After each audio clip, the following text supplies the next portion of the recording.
Hey guys, আসসালামু আলাইকুম, নমস্কাৰ। সকলে কেনেকুৱা আছে? নিশ্চয় ভালে আছে। তো আপোনালোকে নিশ্চয় জানি পাইছে, নিশ্চয় বুজি পাইছে, নিশ্চয় দেখি পাইছে, আমাৰ অসমৰ নাম্বাৰ 1 ছিংগাৰ জুবিন দা অল ইণ্ডিয়া অল আসাম চবৰে ফেমাছ হয়। আৰু আপোনালোকে নিশ্চয় খবৰটো শুনি পাইছে যে আমাৰ মাজত আৰু জুবিন দা নাই। আমাৰ মাজৰ পৰা জুবিন দা চিৰ জীৱনৰ নামে আঁতৰি গ'ল, গুচি গ'ল। বহুত মিছ কৰি আছোঁ, আজিৰে পৰা বহুত মিছ কৰিম জুবিন দাক।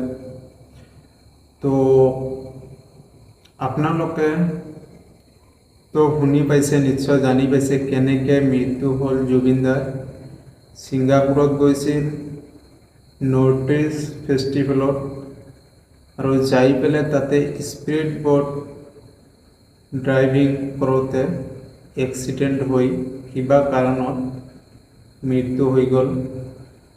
আৰু আপোনালোকে জুবিন দাৰ কাৰণে চবে দোৱা আৰু প্ৰাৰ্থনা কৰিব ভগৱানৰ ওচৰত, যাতে জুবিন দাৰ আত্মা শান্তিপূৰ্ণভাৱে জীয়াই থাকিব পাৰে, শান্তিত থাকিব পাৰে। চবে প্ৰাৰ্থনা কৰিব, কামনা কৰিব ভগৱানৰ ওচৰত।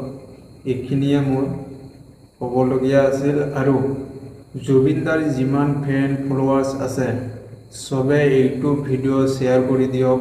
যিহঁতে এতিয়ালৈকে জানি পোৱা নাই, দেখি পোৱা নাই, সিহঁতে যাতে আপোনালোকৰ এটা শ্বেয়াৰৰ মাজেৰে দেখিব পাৰে, জানিব পাৰে। মোৰ খুব দুখ লাগিছে, আৰু কাক কাক কিমান দুখ লাগিছে মোক কমেণ্ট কৰি জনাব, তেনেহ'লে মই বুজি পাম আপোনালোকে জুবিন দাৰ প্ৰিয় হয়। ধন্যবাদ।